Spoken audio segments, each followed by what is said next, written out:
Sharks can sense a single drop of blood from up to 3 miles away, drawn to it by their unmatched ability to detect even the faintest traces of movement in the water. With a bite force reaching over 4,000 pounds, their jaws can tear flesh and bone in seconds. Once sharks enter hunting mode, they strike quickly, often without warning. In this video, we explore 6 terrifying shark attacks that show how dangerous these predators can be when humans cross their path. The group had been planning this weekend for months. 4 college friends, all juniors, had decided to escape campus stress for a few days and head to the Florida Gulf Coast. The destination was Pine Haven, a small beach town tucked along the shore, famous for its clear waters and calm waves. For Eric Lawson, the group leader, surfing was more than a hobby. It was an obsession. His friends, Mark Reynolds, Sarah Torres, and Justin Wright, didn't mind joining in. They were happy to spend the day soaking up the sun and riding the waves. It was Saturday, April 10, 2010. The sky was clear and the water was inviting. The 4 arrived at the beach early in the morning, eager to make the most of the day. Pine Haven was known for its quiet beaches, far from the chaos of larger tourist spots. The shoreline stretched for miles with hardly a soul in sight. The waves were gentle but enough to keep the surfers entertained. The group sat on the sand with towels, coolers, and surfboards leaning against a tree. They spent the first hour swimming and splashing around, and the cool water was a perfect relief from the rising heat. The beach felt like paradise, with no distractions or concerns. Florida's Gulf Coast is a hotspot for marine life. Dolphins, sea turtles, and schools of fish can often be seen swimming close to the shore. But lurking beneath the surface out of sight are apex predators. Though less common in the Gulf's warm waters, great white sharks have been known to venture closer to shore, especially when hunting or migrating. Their size and power make them formidable, with some growing over 20 feet long, capable of breaching the surface in a deadly show of strength. None of this was on the minds of the 4 friends, though. By noon, they were all riding the waves. Eric led the group into deeper waters, about 100 yards from the shore where the waves were stronger. They took turns catching the waves, cheering each other on with every successful ride. For hours, the water was theirs. Laughter echoed across the empty beach as they took turns on their boards, riding small waves and trying to outdo one another with tricks. Eric decided to stay out longer when the others returned to shore for a snack. He was determined to catch one last wave before taking a break. Sitting on his board, legs dangling in the water, he waited for the perfect swell. The sea around him was quiet, with only the gentle push and pull of the tide. He didn't notice the shadow moving below. Great white sharks are known for their ambush style of hunting. They strike from below, using the element of surprise to capture their prey. Sharks hunt fish, seals, and other sea creatures in these waters. But today, something else had caught the predator's attention. As Eric continued to wait, unaware of the danger, the shark closed in. It had been drawn to the area, likely following the vibrations of the surfers' movements. Though the Gulf waters were clear, the predator was almost invisible from above. The tension in the water was building, but Eric was oblivious, still focused on catching that perfect wave. Back on shore, Mark, Sarah, and Justin were opening their cooler, calling Eric to join them. He didn't hear them, his eyes scanning the horizon for the next wave. And beneath him, the massive shape of a great white shark lingered just out of sight. The wave Eric had been waiting for started to build. It rose behind him, lifting him and his board as he paddled to catch its momentum. He felt the adrenaline rush as he pushed forward, catching the wave perfectly. But as he stood up on his board, he felt something strange, a sudden jolt from below. In the blink of an eye, the water around Eric exploded in a violent surge. A massive, great white shark breached the surface, its jaws wide open. It struck with terrifying speed, clamping its teeth around Eric's right leg and yanking him off his board. There was no time to scream or react. He was pulled under in a flash, the world above disappearing as he was dragged into the depths. The force of the bite was unimaginable. The shark's teeth tore into Eric's flesh, crushing muscle and bone. The water around him turned dark with blood as the predator thrashed, its body twisting as it tried to overpower its prey. Eric's mind raced in confusion and fear, his body trapped in shock. The salt water stung his eyes and the pain in his leg was unbearable. On shore, Mark, Sarah, and Justin noticed something was wrong. Eric's surfboard floated without him, bobbing up and down, but he was nowhere in sight. Panic set in immediately. They shouted his name, running toward the water, but no sign of him. Just as they neared the shore, Eric surfaced, gasping for air. His face was pale and his eyes wide with terror. His leg, or what remained of it, was a mangled mess of flesh and blood. He screamed for help, barely able to stay afloat as the blood in the water attracted the shark once again. Mark and Justin jumped into the water without hesitation, grabbing hold of Eric and trying to pull him toward the shore. But the shark wasn't finished. It circled them, the dark fin cutting through the water like a knife. It was hungry, and it had already tasted blood. The water turned into chaos as the shark lunged again, its powerful body creating waves that tossed the three men around like rag dolls. Sarah watched helplessly from the shore, screaming at the top of her lungs as her friends fought to save Eric from being pulled under again. Mark, clutching Eric's arm, felt the rush of water as the shark passed. The predator's sheer size was overwhelming. He kicked and struggled to keep Eric afloat, shouting at Justin to help. The blood from Eric's leg was thick in the water, making it difficult to see anything. The shark circled once more, preparing for another attack. With every ounce of strength, Mark and Justin managed to drag Eric closer to the shore. The shark made one last attempt, its dorsal fin slicing through the water, but it missed. The predator, perhaps thrown off by the commotion or the shallower waters, disappeared into the deep, leaving a trail of blood and horror behind. They pulled Eric onto the sand, collapsing beside him in exhaustion. His leg was barely recognizable, torn apart by the shark's powerful jaws. He was conscious but fading fast, his face pale and his breath shallow. Sarah rushed over, trying to stop the bleeding with a towel, but the damage was too severe. They had survived the attack, but the nightmare was far from over. As they waited for help, the reality of what had just happened sank in. Once a source of fun and excitement, the water instantly turned deadly. They had come to the Gulf Coast for a carefree weekend, but now they would never forget the day they faced a predator they could barely comprehend. Owen Grant, a seasoned diver with years of experience, had started the dive like any other. He had come to Indonesia with fellow divers, eager to explore the vibrant reefs and hidden caves off the coast of Raja Ampat. This region was a paradise for divers, known for its rich biodiversity and stunning underwater landscapes. The plan for the day was simple: explore a series of underwater caves, some of which had never been fully mapped. Owen had done countless dives before, but this one felt different.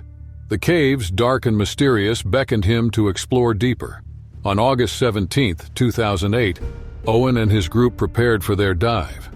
The weather was perfect and the water was clear. The group was excited, chatting about what they might see: colorful fish, maybe a shark or two, and the occasional curious octopus. Indonesia's waters were home to several species of octopus, known for their intelligence and surprising strength. Most encounters were harmless, with the creatures more interested in watching divers from a distance than engaging with them. Owen had always been fascinated by octopuses. Their ability to change color, intelligence, and incredible strength made them one of the most intriguing creatures of the sea. He had seen small ones hiding in crevices or gliding along the seafloor, but nothing had prepared him for what was waiting in the cave that day. The group descended into the water, following a guide through the narrow tunnels of the cave system. Owen stayed near the back, taking his time to examine the coral and sea life around him. The deeper they went, the darker and more isolated it became. The others were ahead, their flashlights barely visible in the dim light. Owen's breathing was steady, the familiar rhythm of the oxygen tank calming him as he swam deeper into the cave. His curiosity drove him to explore a side tunnel from the main route. He ventured into the tunnel alone, confident in his abilities. The passage was narrow, with sharp rocks lining the sides. As he moved deeper, something in the darkness caught his eye. A large shape lurking in the shadows began to stir. Owen paused, adjusting his flashlight to get a better look. That's when he saw a massive octopus, its eyes reflecting the beam of his light. The creature was far larger than any he had ever seen. Its body shifted in the water, tentacles slowly unfurling as it moved toward him. Owen felt a chill run through him. He knew octopuses were strong, but had never heard of one being aggressive toward divers. He stayed still, hoping the creature would pass by, but it didn't. Instead, it came closer, its long arms extending toward him. Before Owen could react, one of the octopus's tentacles shot forward, wrapping around his leg. The grip was powerful, pulling him toward the creature. Panic surged through him as he kicked, trying to break free. But the octopus's strength was overwhelming. Another tentacle lashed out, wrapping around his waist, tightening with each passing second. Owen's heart raced as he realized he was dragged deeper into the cave. He struggled to stay calm, knowing that panic would only waste his oxygen faster. But the pressure of the octopus's grip was crushing, and he could feel himself being pulled further into the darkness. The other divers were too far ahead to notice what was happening, and his air supply was dwindling with every breath. He had to act quickly. Owen reached for his dive knife, pulling it from its sheath. His hands trembled as he slashed at the thick tentacles holding him. The blade barely marked the creature's tough skin, but it was enough to make the octopus loosen its grip slightly. He kicked hard, trying to create some distance, but the octopus was relentless. It wrapped another tentacle around his arm, pulling him back toward its massive body. The pressure on his chest increased as the octopus's tentacles tightened. Owen's vision began to blur, his lungs burning from the effort. He slashed again with the knife, this time cutting deeper into the tentacle around his arm. The octopus recoiled, releasing its grip for a brief moment. It was the opening Owen needed. He kicked hard, propelling himself upward toward the mouth of the cave. The octopus, angry now, lashed out again, but this time Owen was faster. He swam as fast as he could, feeling the creature's presence just behind him, its tentacles reaching out to grab him once more. His oxygen levels were dangerously low, and he could feel the weight of exhaustion pulling him down. The tunnel narrowed as he neared the exit, forcing Owen to navigate carefully. The octopus was still following, its long arms scraping against the cave walls as it pursued him. Owen's arms ached, his muscles burning from the effort, but he couldn't stop. He could see the faint light from the entrance, his only chance at survival. Just as he reached the exit, the octopus made one last attempt, its tentacle brushing against his leg. Owen kicked with all his remaining strength, breaking free from its grasp. He burst out of the cave, gasping as he surfaced in the open water. His dive group, oblivious to the terror he had just experienced, was waiting nearby, unaware of the battle he had fought. Owen floated there, his breathing labored as he tried to process what had happened. The octopus, defeated, retreated into the darkness of the cave. It had nearly dragged him into the depths, far from the group's safety. His body was bruised, his energy drained, but he had survived. As the group swam back to the boat, Owen couldn't shake the image of the octopus lurking in the cave, its eyes watching him as it let him go.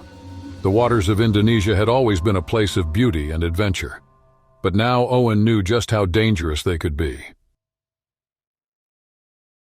It was a perfect day on the island of Maui. James Hale and his friends had spent the morning lounging on the sandy shores of a secluded beach, enjoying their vacation away from their busy lives back home. The ocean stretched before them, calm and inviting, calling James to dive in for a swim. He had always loved the ocean, and Hawaii's clear, warm waters were a world away from the cold coasts he was used to. After lunch, James decided to take a solo swim farther out while his friends relaxed on the shore. The beach was mostly empty, leaving him plenty of space to explore. As an experienced swimmer, he felt comfortable venturing alone, diving below the surface and taking in the vibrant underwater world surrounding the island. Fish darted past, and he swam effortlessly through the water, at peace with the gentle waves. James was not the only creature drawn to the waters around Maui. The island's coral reefs were home to various marine life, including one of the ocean's most graceful creatures, the manta ray. Manta rays, with wingspans up to 20 feet, glide through the water like birds in the air. Though harmless, their sheer size and power make them a commanding presence in the ocean. Known for their gentle nature, they feed on plankton and small fish, often cruising along the reefs near the shore. However, their powerful wing-like pectoral fins, used for propulsion, can easily overwhelm anything caught in their path. Something caught his eye beneath the surface as James swam further from the beach. A dark shape moved slowly in the distance, its massive wings undulating in a steady rhythm. It was a manta ray, larger than anything he had ever seen in the wild. Mesmerized, James paused to watch the creature slowly move through the water. He felt a sudden surge of excitement, eager to get a closer look at the magnificent animal. It was September 15th, 2006, and the water was calm. James swam closer, fascinated by the manta ray's size and beauty. The ray appeared peaceful, unaware of James's presence at first.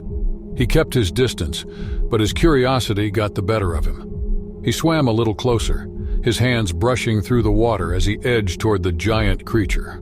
The ocean around him seemed quiet and still, the world above fading away. Then, without warning, the manta ray reacted.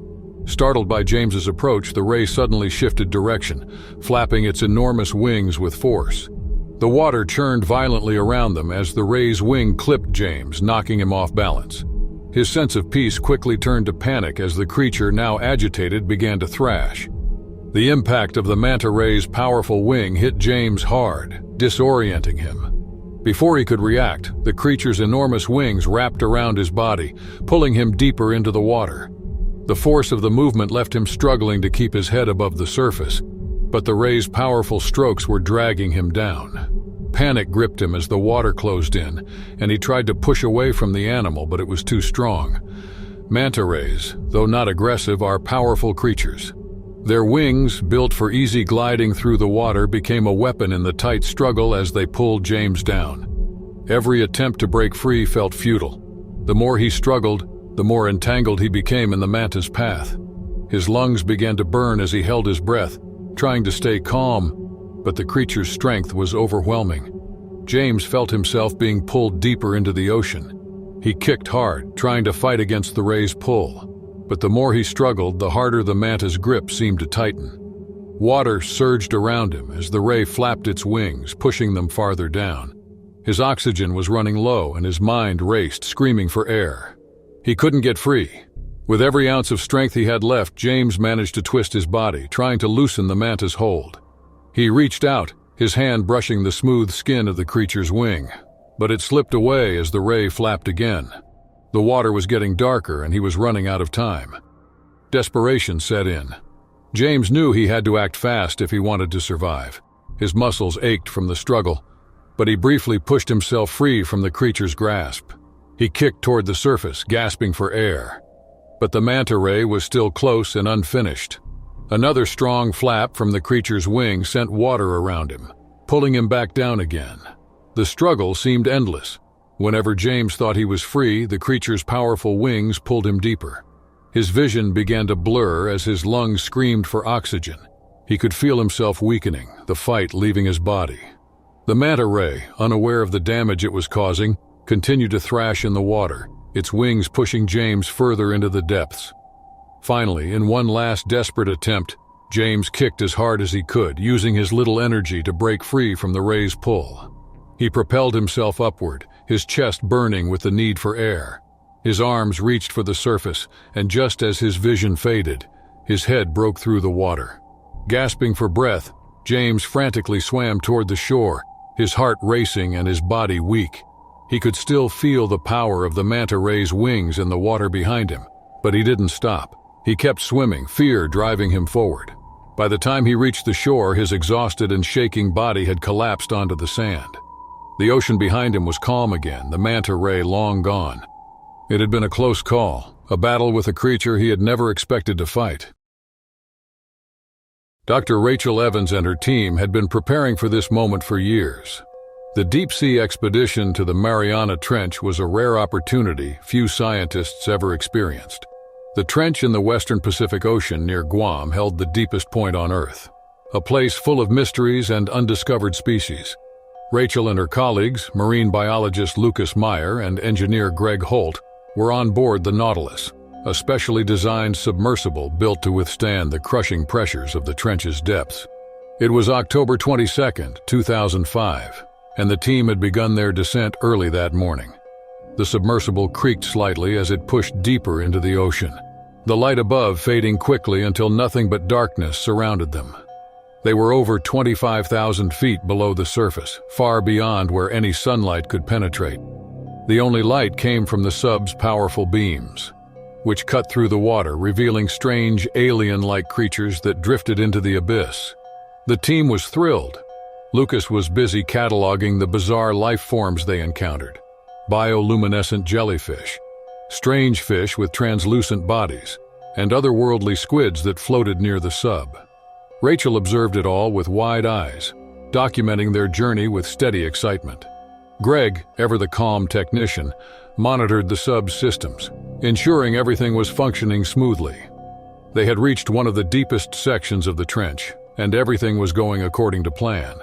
The Nautilus was performing flawlessly, allowing them to explore areas of the ocean floor no one had ever seen before.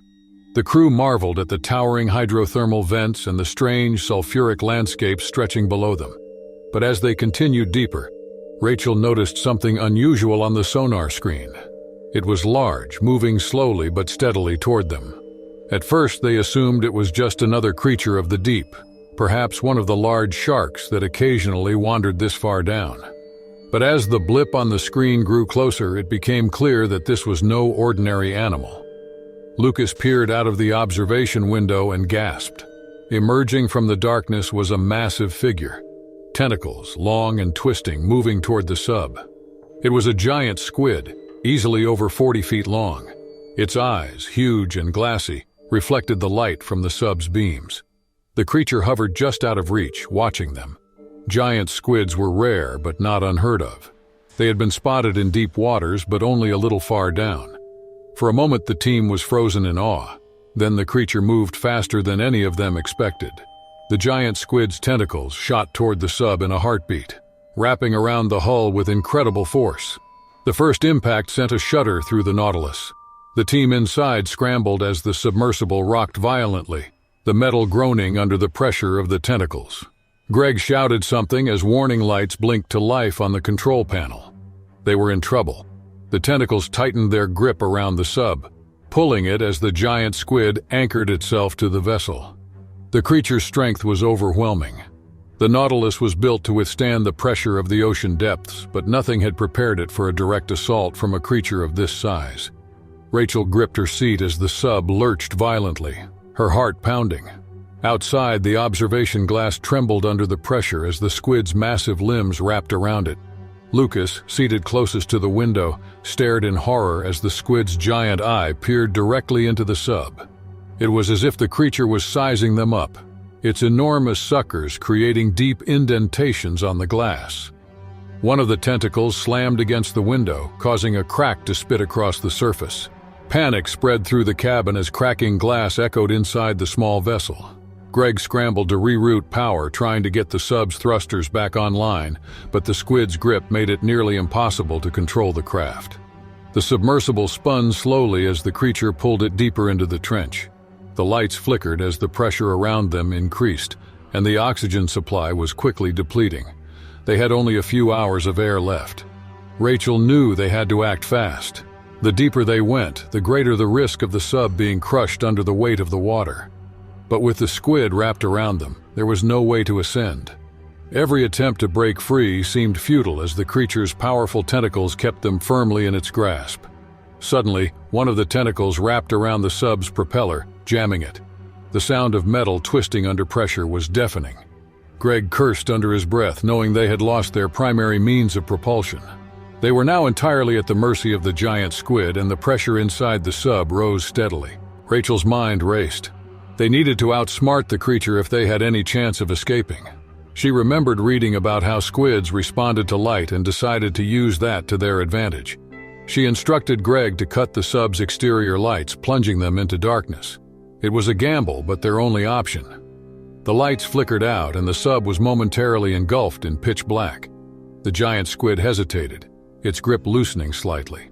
Like many deep-sea creatures, squids relied on bioluminescence and light for hunting. Deprived of light, the beast seemed confused, uncertain of its prey. Sensing an opportunity, Greg fired the emergency thrusters, causing a sharp jolt. The sub jerked forward, breaking free from the squid's grasp. The creature thrashed in the water, its tentacles lashing out, but the Nautilus was already propelling upward. Rachel could hear the metal creak as the damaged sub fought against the pressure, but they were moving, ascending slowly but steadily toward safety. The squid made one last attempt, its tentacles brushing against the hull, but it didn't follow. The creature drifted back into the depths, disappearing into the abyss as quickly as it had appeared. Breathing heavily, the team remained silent as the submersible continued its slow ascent. They had narrowly escaped the creature's grasp, but the damage to the sub was severe. The observation glass remained cracked and they had lost significant oxygen, but were alive. Hours later, when they reached the surface, the crew was exhausted but relieved. The waters of the Mariana Trench had revealed one of its most terrifying inhabitants, a creature from the depths they had never expected to encounter. They had survived the encounter, but the memory of the giant squid's attack and the sight of its tentacles wrapped around their fragile sub would stay with them forever. Jack Harris had been spearfishing for over a decade. The waters of the Bahamas were his playground, and he knew them well. He had always found peace beneath the surface, the ocean's quiet drawing him in. On this particular day, Jack was eager for a solo trip. His friends were back at the beach, but he craved the isolation of the open sea. It was September 14, 2003, and Jack had set out early in the morning, determined to make the most of the clear weather. Jack anchored his small boat off the coast of Eleuthera, a long, thin island known for its crystal-clear waters and abundant marine life. This stretch of the Bahamas was a spearfisherman's dream. The reefs were full of vibrant fish, and Jack set his sights on catching something impressive. He had been out for a few hours, diving, spearing small fish, and admiring the underwater world around him. Spearfishing required skill and patience, and Jack was a master at both. He dove deep, holding his breath for long stretches, scanning the water for the perfect catch. His spear gun, an extension of his arm, was always ready. He had caught a few fish that morning but was looking for one last big score before heading back to shore. Tiger sharks were not uncommon in these waters. Known for their aggressive behavior, they were notorious hunters, drawn by the scent of blood and movement in the water. Jack knew the risks, but he had never encountered one up close in all his years of diving. He had heard stories, though. Stories of tiger sharks appearing out of nowhere, attacking without warning. But as he descended into the warm water again, he felt confident. His focus was on the hunt. About an hour into his dive, Jack spotted a large grouper hovering near the edge of a coral reef. It was the kind of catch he had been waiting for. He lined up his spear gun, steadying his breath, and fired. The spear hit its mark, and the grouper struggled briefly before limping. Jack smiled behind his mask as he swam forward to retrieve his prize. But as he pulled the fish toward him, the water around him darkened slightly. A shadow moved in the distance, slow at first but gaining speed. Jack's heart skipped a beat. He knew that shadow too well. It was a tiger shark, and it was moving fast. The scent of blood from the fish had drawn the predator in. Jack clutched his spear gun tightly, suddenly aware of how vulnerable he was. With its distinctive striped body and wide predatory eyes, the shark was headed straight for him. The tiger shark closed the distance faster than Jack expected. Its sleek body cut through the water with terrifying efficiency. Jack, realizing the danger, let go of the grouper, hoping it would distract the shark long enough for him to swim back to his boat. But the shark wasn't interested in the fish. It was locked onto Jack. The first pass came quickly. The shark darted toward him, jaws wide, but Jack dodged at the last second, pushing off the coral with his fins and narrowly avoiding the razor-sharp teeth. The water churned around him as the shark whipped past, its massive tail creating a power surge. Jack's mind raced. He knew he couldn't outswim the predator, but he had his spear gun, and it was his only defense. Before he could gather his thoughts, the shark turned, approaching him again. This time, Jack was ready. He aimed his spear gun and fired, but the shark's speed was too much.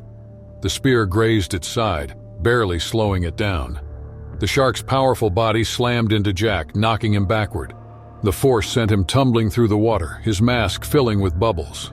For a moment, everything was disorienting, the sound of his breath, the thrashing water, the blur of the predator's shape. The tiger shark circled again, slower this time, as if calculating its next move. Jack could see the predatory focus in its eyes. He grabbed his spear gun, frantically trying to reload, but his hands shook. He felt the pressure building in his chest. He had been underwater too long. He needed air, and the shark wasn't giving him time.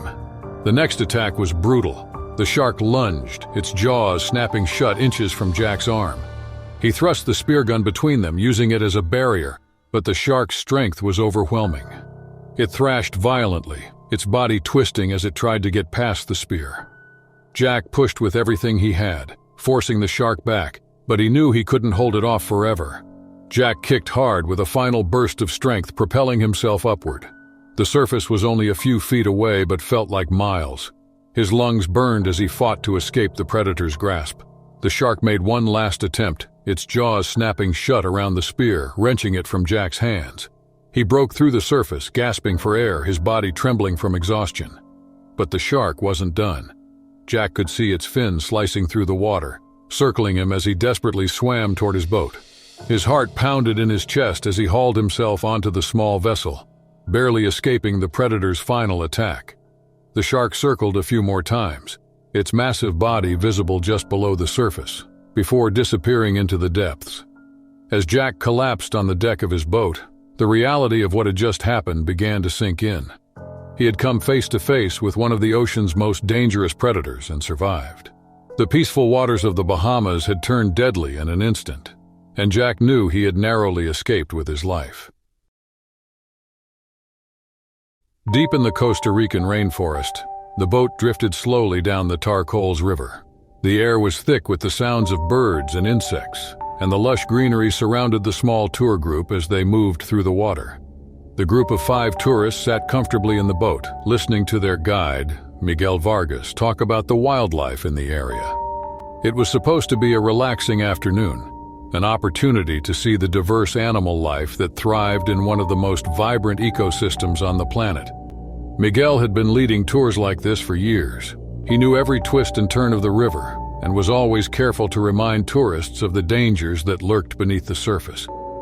Crocodiles were common in the Tarcoles River, particularly the American crocodile, which could grow up to 16 feet long. Miguel always warned the tourists to keep their hands inside the boat and remain calm, but the beauty of the rainforest often distracted them.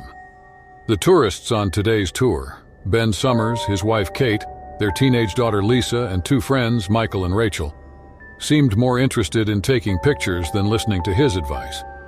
It was September 18th, 2002, a Wednesday, and the day had been perfect. The sun peeked through the canopy and the river seemed peaceful. Miguel pointed out a few crocodiles sunning themselves on the riverbank as the group snapped photos, laughing and joking as they soaked in the beauty of the place. They had seen monkeys in the trees and colorful birds flying overhead, but the crocodiles had stayed distant until now. Miguel noticed something in the water as the boat entered a narrow section of the river. A dark shape moved just below the surface, gliding slowly. He knew immediately what it was. A large crocodile was approaching them, and it wasn't just watching, it was hunting. He tensed, trying to remain calm, but his eyes darted to the tourists, still distracted by the scenery. Before Miguel could warn them, the boat jolted to one side. The tourists stopped laughing, gripping the ship's edges as it rocked violently. Ben looked over the edge just in time to see the massive crocodile rise from the water, its long body pushing against the side of the boat. The reptile's eyes were locked on them, its powerful jaws wide open. Panic set in as the crocodile slammed into the boat again, its size nearly tipping them over. The tourists screamed, scrambling to the ship's center as the predator's head crashed on the edge. Water splashed over the sides as the crocodile's sharp teeth snapped at the boat, its jaws missing Ben by inches. Miguel shouted for everyone to stay still, but chaos had already taken over. Kate clutched Lisa, pulling her away from the side, while Michael grabbed an oar and swung at the crocodile's head. The oar barely made contact before the crocodile lunged again, this time catching the wooden edge of the boat in its jaws. The sound of splintering wood filled the air as the crocodile bit down, shaking its head and tearing chunks from the ship. Miguel tried to steer them away from the beast, but the narrowness of the river gave him little room to maneuver. The crocodile wasn't giving up. It circled the boat, moving with terrifying speed for such a large creature. The tourists huddled together in the center, their hearts racing as the crocodile's tail whipped the water, sending waves crashing against the sides. Its massive jaws snapped at the boat every time it approached, searching for a way in. Ben gripped the oar tightly, his knuckles white as he swung with all his might when the crocodile lunged again. The oar connected with the creature's snout, but the impact barely registered. The crocodile's tough, armored hide absorbed the blow, showing no pain. The beast vanished beneath the murky water with a guttural, menacing growl. A tense silence fell over the group as they stood motionless, eyes darting across the rippling surface, waiting for the next move. Seconds later, the boat lurched violently as the crocodile surged up from below, its powerful body slamming into the underside. The impact lifted the boat partially out of the water, nearly flipping it over. Lisa screamed as she lost her balance and fell toward the edge, her hand grazing the water. Michael grabbed her just in time, pulling her back as the crocodile's massive head rose from the river, its jaws snapping at the place where her hand had been. Miguel knew they didn't have much time. The boat was damaged, taking on water, and the crocodile wasn't giving up.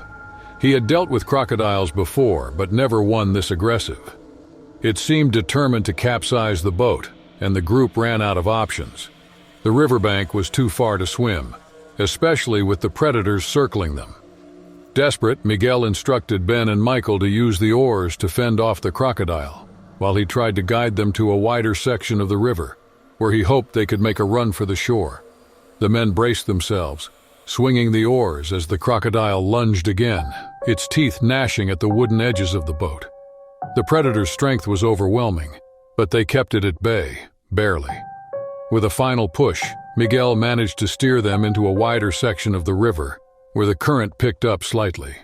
The crocodile hesitated, its beady eyes watching as the boat drifted further from its territory. Slowly, it sank beneath the water, disappearing into the murky depths.